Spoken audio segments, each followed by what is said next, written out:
quiet suburb outside Fort Collins, Colorado. The kind of place where people wave at each other while walking their dogs, and nothing newsworthy ever happens. That's probably why what happened to me last fall still feels unreal-like. My brain refuses to fully accept it. My wife, Emily, had flown to Phoenix for a 3-day work conference. I stayed behind because I burned through my vacation days and honestly didn't mind having the house to myself. The first night alone was uneventful. I ordered takeout, watched football, and went to bed early. The second night was different. I'd come down with something that morning. A mild fever, body aches, that gross cottony feeling in my head. By evening, a cold front had rolled in. Wind rattled the trees behind our house and a steady rain tapped against the windows. Our neighborhood gets dark at night, no street lights on our side of the block, just porch lights and moonlight when you're lucky. Around 9 p.m., I realized I'd forgotten to put the trash out. I pulled on a hoodie and stepped into the garage, feeling that hollow quiet you only notice when you're alone. The trash bins were already at the curb, both of them. That stopped me. I stood there for a few seconds, convincing myself Emily must have taken them out before leaving. But I clearly remembered doing it the night before, annoyed that the lid wouldn't close. I told myself I was sick and overthinking things. I locked the garage door anyway. Back inside, I double-checked the door's front, back sliding glass. Locked. The house felt colder than usual, even with the heat on. I made tea and sat on the couch, listening to the wind push rain against the siding. At 10:17 p.m., my phone buzzed. A text from an unknown number. Wrong house, sorry. I stared at it, confused. I hadn't texted anyone. I typed back, "Who is this?" But the message stayed undelivered. That's when I heard footsteps on the gravel driveway. They were slow, careful, not running, not stumbling, just walking. I muted the TV and held my breath. The footsteps stopped near the front porch. I expected a knock. Instead, I heard something much quieter. The soft scrape of someone brushing against the siding, moving along the side of the house. My heart started hammering. I grabbed my phone and called Emily, straight to voicemail. Then came a faint tap on the window to my right. Not a knock, a tap, like a fingernail. "Hello," a man's voice said, just loud enough to hear through the glass. Calm, almost polite. "You got my message." I didn't respond. I couldn't. My mouth was dry, my hands shaking. The man sighed. "Look, I just need to check something. Your garage was open earlier." It wasn't. I knew it wasn't. I crept down the hallway, keeping to the shadows, and peeked through the bedroom blinds. A man stood near the driveway, hood up, face partially hidden by the rain. He wasn't looking at the house. He was looking at his phone. Then he looked up straight at the window. I ducked back instantly, heart pounding so hard I felt sick. That's when I heard the back door handle jiggle. Harder this time. "Hey," the man said, louder now. "I know you're home." I locked myself in the bathroom and called 911, whispering my address while trying not to sob. The dispatcher told me officers were on the way and to stay hidden. From the bathroom, I heard him try every door. Front, back, garage, then the windows, one by one, testing. Patient. At one point, he laughed softly. "Man," he said almost to himself, "you're really making this difficult." The sound of glass cracking echoed through the house. I thought that was it, but then red and blue lights flashed through the bathroom window. The man bolted. I heard his footsteps sprint down the driveway, fading into the rain. The police searched the area but never found him. They told me he'd probably been checking houses for unlocked doors, maybe hoping no one was home. Maybe. Before they left, one officer showed me something on my front porch camera footage. Earlier that evening, before dark, the man had been standing on my porch, taking photos of the door, the lock, the windows, watching. Emily came home early the next morning. We didn't sleep much after that. We changed the locks, installed better cameras, and added motion lights. It's been months, but sometimes when the wind picks up and the house settles, I still check my phone to make sure no unknown numbers have texted me, and I never forget to lock the garage. The stillness in the neighborhoods isn't truly quiet. You figure that out swiftly when you find yourself alone in a spacious 4-bedroom abode. It's a low buzz of the refrigerator kicking on, the house adjusting to its base, the far-off whoosh of tires gliding on damp pavement. My spouse, David, was away in Chicago for a seminar. He wouldn't return until Sunday. Today was Tuesday. I sat at the kitchen countertop in our place just outside Portland, cradling a cup of tea that had turned lukewarm, gazing at the bluish glow of my laptop screen. The clock read 10:45 p.m. Rain poured down in torrents all night, turning the streetlights into fuzzy orange balls. Just as I was shutting my laptop, the doorbell chimed. It wasn't the loud, jarring sound of a delivery person rushing. No, it was a long, uncertain press. My stomach flipped immediately, that instinctual response. We reside at the end of a cul-de-sac. Nobody comes here by mistake, especially not in a downpour, and definitely not at this hour. I made my way to the foyer, carefully sidestepping the creaky floorboards I knew too well. I didn't flick on the porch light right away. Instead, I peered through the peephole. On the welcome mat stood a girl. She couldn't be older than 20. Drenched in a hoodie, her arms hugged tightly around her chest, shivering uncontrollably. She appeared miserable, innocent, and youthful. "Is anyone there?" I yelled, my voice echoing through the sturdy oak door, the deadbolt firmly locked. She flinched, glancing up at the heavy barrier.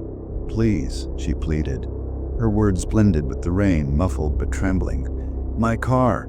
It broke down just a bit down the road. My phone is dead. I just need to call my dad."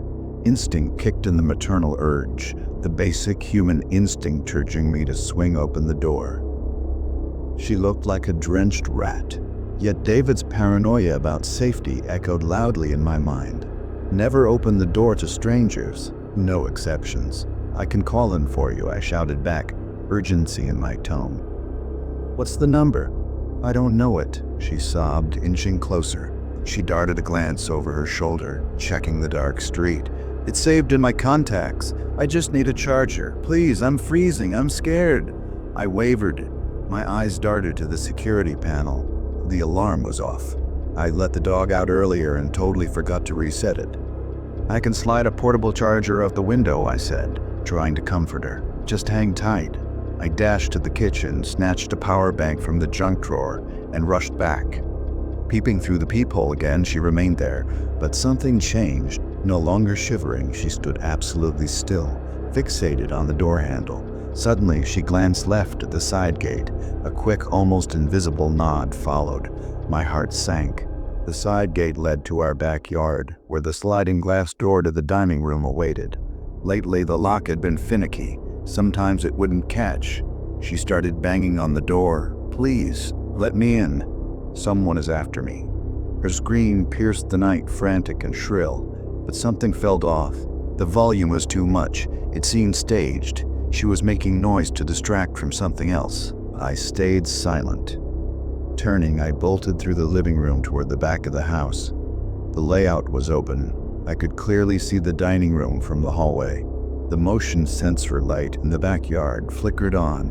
Through the rain-streaked glass of the slider, I saw a shape. A man dressed in dark clothes was crouched by the handle. He wasn't smashing the glass. He was carefully, methodically working a flathead screwdriver into the gap between the door and the frame. The girl at the front door was hammering with her fist now, creating a rhythmic, deafening thudding that vibrated through the floor. Thump, thump, thump. "Let me in." I froze for a split second, caught between the front and the back. If I ran to the back door to lock it, he might see me and just shatter the glass. If I stayed here, he'd be inside in 10 seconds. I scrambled backward, fumbling for my phone in my pocket. I dialed 911, my thumb shaking so hard I hit the wrong button twice. 911, what is your emergency?" "Someone is breaking in," I whispered, sliding into the downstairs powder room and locking the door. "One at the front, one at the back. I'm alone." I gave the address, my voice cracking. From the hallway, I heard it, the distinctive pop of the sliding door track jumping. Then, the slide of metal on metal. The rush of wind and rain entering the house. They were inside. "They're in," I told the operator, tears finally spilling over. I curled into the tightest ball possible between the toilet and the vanity. "They're in the house."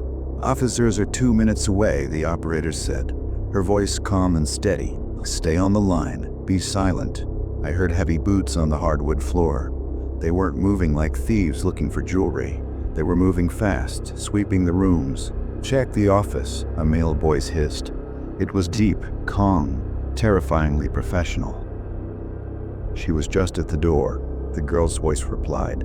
She sounded completely different now, cold, annoyed. She didn't go upstairs. The footsteps grew louder. They were in the hallway. I saw the shadow of feet under the bathroom door gap. The doorknob jiggled. I held my breath until my lungs burned. I didn't pray. I just stared at the lock, willing it to hold. "Locked," the man said. He took a step back. I knew what was coming. He was going to kick it in. I squeezed my eyes shut, bracing for the violence. Then sirens. Not the distant wail, but the immediate, ear-splitting yelp of a cruiser turning onto the street. Blue and red lights flashed frantically through the small bathroom window. "Move, now," the man shouted. I heard the heavy footsteps recede, running back toward the kitchen. The sliding door slammed shut, then open again, the sound of scrambling over the back fence. I didn't come out until the police dispatcher told me the officers had cleared the house. When I opened the bathroom door, 3 officers were standing in my living room with guns drawn. The house was cold. The back door was wide open, rain pooling on the hardwood David had just refinished. They never caught them. The police found muddy footprints in the dining room and a dropped screwdriver near the back gate. They told me it was a common tactic, the damsel in distress distraction. The girl gets you to focus on the front door while the muscle comes in the back. If I had opened the door for her, or if I hadn't noticed the man in the yard, I would have been cornered. David came home the next morning. We installed a heavy-duty security system with cameras covering every inch of the perimeter. But it doesn't really matter. Now, whenever it rains at night, I find myself sitting in the dark, watching the feed from the backyard camera, waiting for the motion light to flick on. I know they probably won't come back, but I also know how easy it was for them to get in, and how the only thing separating me from them was a sticky latch and a 2-minute siren delay. I never imagined that a mere weekend of solitude could morph into the most terrifying night ever. My name's Sarah Thompson, living in a peaceful suburb outside Portland, Oregon. Our home? It's one of those charming craftsman-style houses, nestled on a tree-lined avenue, boasting creaky wooden floors and large bay windows that invite the dreary Pacific Northwest light inside. My husband Mike frequently travels for work.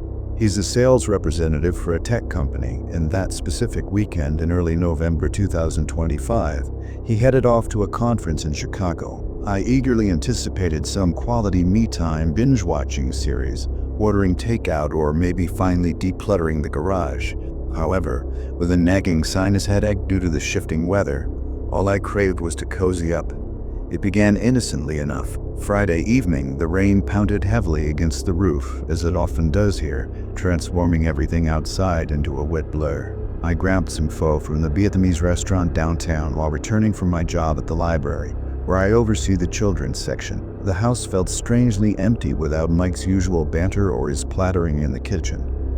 I secured the doors, double-checked the windows, and nestled on the couch with my soup and a snug blanket. The streetlights flickered on around 6 p.m., casting elongated shadows through the curtains. Suddenly, my phone buzzed a text from Mike. "Landed safe. Miss you already. Call if you need anything." I couldn't help but smile, replying with a heart emoji, then popped some ibuprofen for my throbbing head. Around 8 p.m. while I was midway through an episode of that true crime series. So ironic, right? I caught a subtle thud from the backyard. Our property borders a wooded region, and raccoons often topple trash cans. I hit pause on the TV, ears perked. Silence. Must be just the breeze, I grumbled to myself, rubbing my temples. The rain had intensified, tapping steadily, while the old house groaned in reply. I stood up to refill my tea, casting a glance out the kitchen window. The motion-activated light by the shed flickered on, lighting up the damp grass and the fence line. Could have been an animal, maybe. I shrugged it off and plopped back on the couch. Then, about an hour later, my phone buzzed. Unknown caller, local area code. I let it roll to voicemail, assuming it was junk.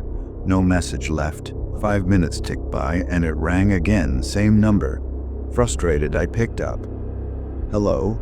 Just silence on the line, only faint breathing. Hello? Who's this? Click. They hung up. My heart raced. I'd read about those robocalls, testing if someone's home. Calm down, Sarah, I told myself. It's likely nothing. Yet my headache throbbed harder, and the house felt overly large, too quiet. I shouted text to my neighbor Lisa 2 doors down. Hey, you home? Got a strange call. She replied fast. Out with Tom for dinner. Everything okay? I said yeah, just feeling paranoid, and she suggested calling the non-emergency line if it happened again. By 11 p.m. I was ready to sleep. I turned off all the downstairs lights, leaving the porch light on like I always do. Up in our bedroom with its sloped ceiling and the rain tapping on the skylight, I tried reading a book to relax. That's when I heard it again, a soft scrape, like something dragging along the side of the house. Not the wind, too intentional. I froze, book still in hand, straining to hear over the rushing blood in my ears. The sinus pressure blurred my senses, but I wasn't just imagining it. I crept to the window, peeking through the blinds. The backyard light was off now. Had I turned it on earlier? No way, it was motion activated. My stomach twisted. Grabbing my phone, I dialed Mike. It went to voicemail. He was probably asleep in his hotel. Hey babe, just feeling spooked. Call me back? I whispered, not wanting to sound dramatic. Then another sound. Footsteps crunching on the gravel driveway. I tiptoed downstairs, heart pounding, and flipped on the kitchen light. Through the back door's glass panel, I saw nothing but rain-slicked darkness. But wait, was that a shadow moving near the garage? I backed away, fumbling for the landline to call 911. This is stupid, I thought. It's probably a deer or the neighbor's cat. But the fear was real, crawling up my spine like ice. That's when the doorbell rang. Once, then twice, insistent. Who the hell rings a doorbell at midnight in the pouring rain? I didn't move. My phone buzzed another unknown call. Same number as before. I answered this time, whispering harshly, "What do you want?" A man's voice, low and raspy. "Open the door, Sarah. I know you're alone." My blood ran cold. How did he know my name? I hung up, dialed 911. "There's someone outside my house," I gasped to the dispatcher. "He's ringing the bell and called me by name." The next 10 minutes were a blur of terror. I hid in the upstairs bathroom, lights off, clutching a baseball bat from the closet. The rain muffled everything, but I swore I heard glass tinkling like a window breaking downstairs. Footsteps on the stairs? My mind raced. Was it a burglar? An ex-coworker I'd pissed off? Or just some random creep who'd seen Mike leave? The dispatcher stayed on the line. "Police are en route, 5 minutes out. Stay hidden." Sirens finally wailed in the distance, and the sound stopped. When the cops arrived, 2 officers, flashlights cutting through the rain. They found the back door's small window smashed, footprints in the mud leading to the woods. No one there. They searched the house, the yard, nothing missing, no one inside. "Could be a vagrant or kids messing around," one said. But his partner noted the calls traced to a burner phone. They took my statement, advised new locks and a security cam. Mike called back frantic, booking the next flight home. I didn't sleep that night, huddled on the couch with every light on, the rain now a mocking lullaby. The cops patrolled the street a few times, but the intruder was gone. Was he watching from the trees? Planning to come back? Even now, months later, with alarms installed and Mike home more, I'd jump at every noise. Being home alone isn't relaxing anymore. It's a reminder that safety's just an illusion, shattered by one rainy night. I still wonder who he was and why me. Relief came with the dawn, but the fear, it lingers, cold and real.